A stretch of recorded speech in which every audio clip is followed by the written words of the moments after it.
الفضول. الفضول هو الخطر الحقيقي اللي مستخبي جواك.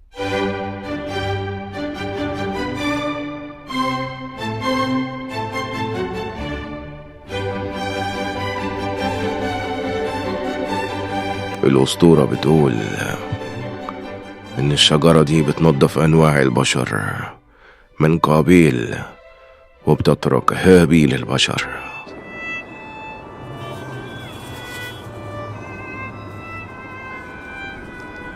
أسوأ حاجة على الكوكب ده هو احنا.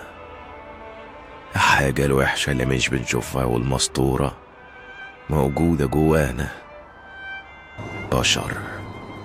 والفضول حكاية بدأت من هنا، من الفضول. أخيان كل وقت وما بين الشغل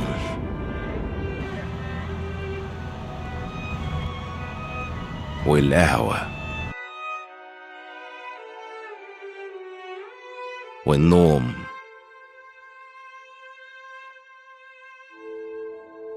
والسيجارة اللي مش بتفارق ايده. لما بتكون في حالة زي دي، روتين عفن يومي متكرر بتدور وتلف حلقة مفرغة، بتدور على حاجة تكسر الحالة دي. وفي حكايتنا اللي كسر الحالة. أنا مش عارف أنت بتحب دايما تيجي الشفت المسائي ليه؟ عشان ما اشوفش اشكال وسخة زيك. يلا اخلع من هنا. جت لوحدها، ما طلبهاش آخريان. اليوم ده بدأ عادي، بنوصل الناس وبنتحرك في كل شوارع المدينة، محطات بتسلم محطات.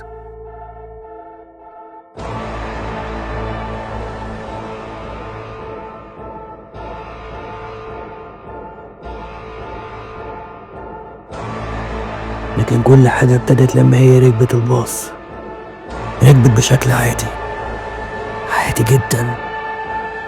ناس بتجري ورا الباص، بس في حظها الغريب ان الباص كان واقف قدامها بالظبط، كأن كل شيء كان مترتب. محطة ايديلي، وتطلع ست هادية عكس الستات اللي بتطلع كل يوم بتزعق. الوقت متأخر، والمحطة الأخيرة للباص في منطقة ريفية برا المدينة تقريبا. كانت ساكتة طول الطريق، بتتأمل أو بتفكر أو خايفة. حاجة أنا مش شايفها، بس هي الوحيدة اللي شايفاها. وبعدين وقف الباص في محطة الريف الأول ونزلت، لكنها قالت حاجة قبل ما تنزل.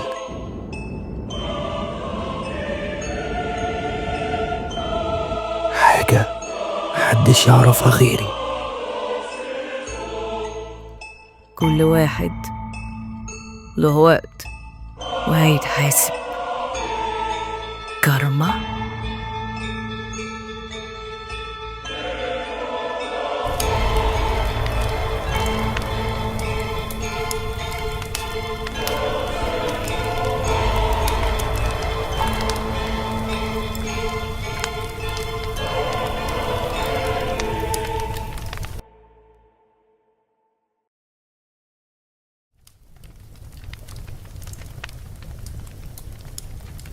انت ايه بالظبط؟ وعايزة ايه؟ بتجري ورايا في الأحلام كمان؟ حرقت كام واحد في طريقك يا أخيان.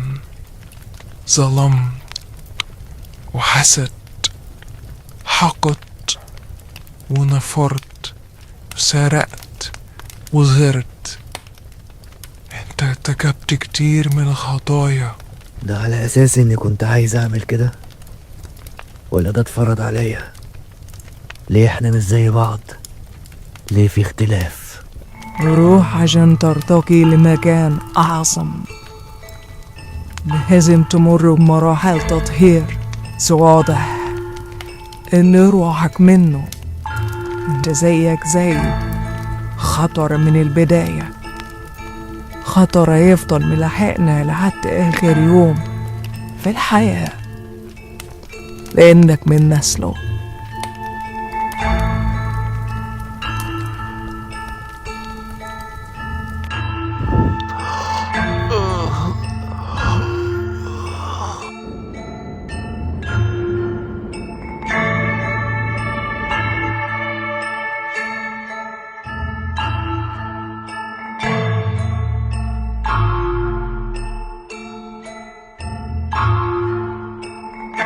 أيام بتعدي والحلم بيتكرر بنفس تفاصيله، بس الفرق أنا مبقتش بشوفها بس وأنا نايم.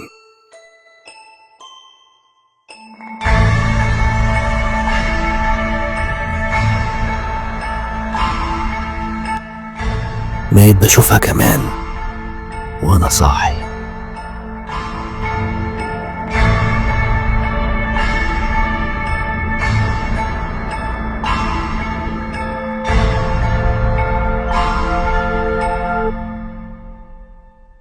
الناس بتقول ان دي قصة اسطورية، وفي ناس تقول لك لا حصلت، في ناس راحت هناك اختفت.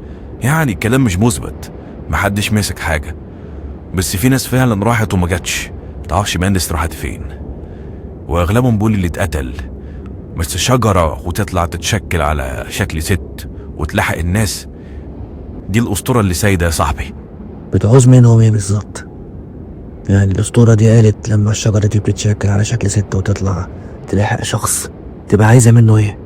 محدش عارف يا صاحبي، لان محدش رجع عشان يحكي لنا. انا نصيحتي ما تطلعش الخاطر ده تاني، انا اساسا ما بحبش شفت المسايف سببه.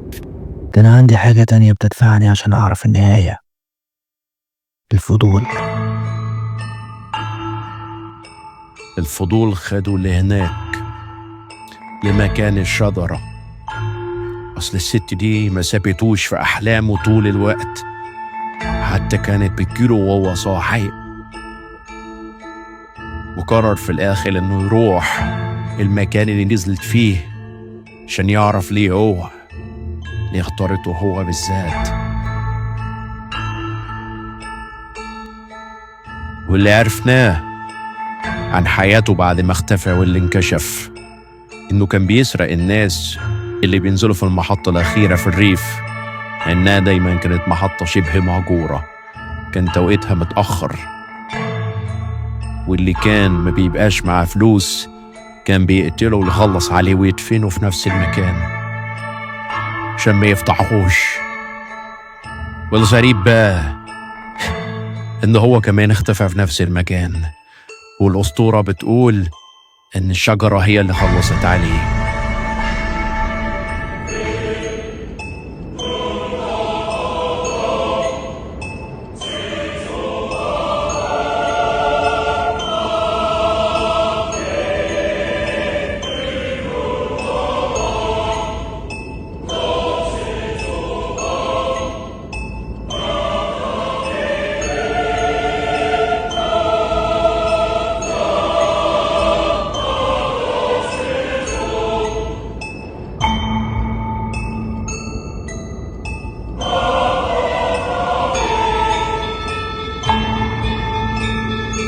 محدش عارف أخيرا راح فين، ولو هي أسطورة والناس تنقلتها مين المصدر؟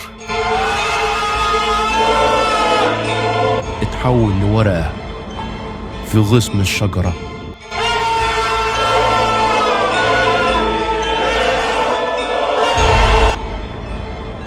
ورقة منسية.